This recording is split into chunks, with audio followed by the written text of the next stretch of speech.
Like everything else for this life, I think obsession can be a problem when it is unchecked.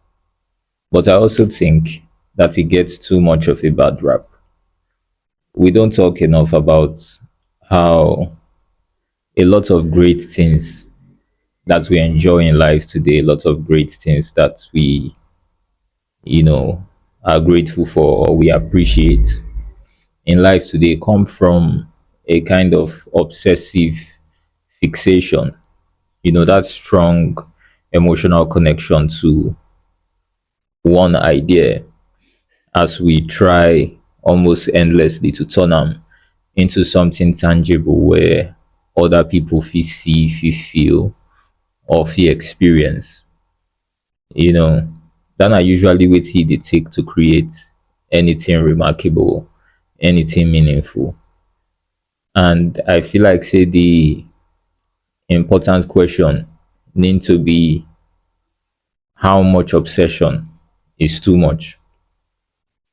So if for instance I still believe say things like relationships should be put on hold until I've been able to create a better life for myself, then you'd see that I would abandon my relationships and I would avoid creating or building new relationships until I've created more comfort for myself. And if you're a person who gets personal experience with that kind of decision making, or you don't study the lives of people who don't make that kind of decision, you could all understand, say, that are something where like say people like us they usually regret long term. You get so similarly if obsession for your life they negatively affect things like your relationship, your judgment, things like your time management, your energy management in relation to other aspects of your life, then if you mean say you don't, go too far with this thing where you're obsessed about, this thing where you're committed to, right? And you might need to dial it back a bit. You get when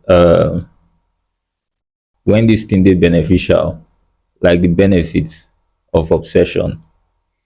Now, say you go dey very persistent, you go dey relentless, you go dey committed, and eventually you go gain mastery, right? Because if you put all your attention, all your focus on one thing, not necessarily all your focus, if you just dey very committed to one thing, you go eventually dey very good at that thing, right? So these are the benefits of obsession.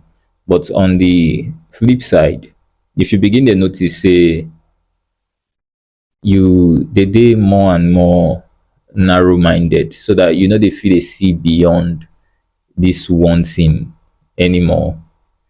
Your world becomes smaller and smaller and smaller the further you go into this thing. The more you explore this thing, the smaller your world becomes. Then that may be time for you to make adjustments and start to move, towards more balance. You get it's possible to throw yourself into your obsession and still be able to step back when necessary so that you can engage with the other aspects of your life. And personally, I feel like kind of the approach where we need to use with obsession, not just look as this thing where we need to abandon entirely, but learn how to use them for both us and the benefits of the people with their lives. My name now is Sas, and I will see you for the next video.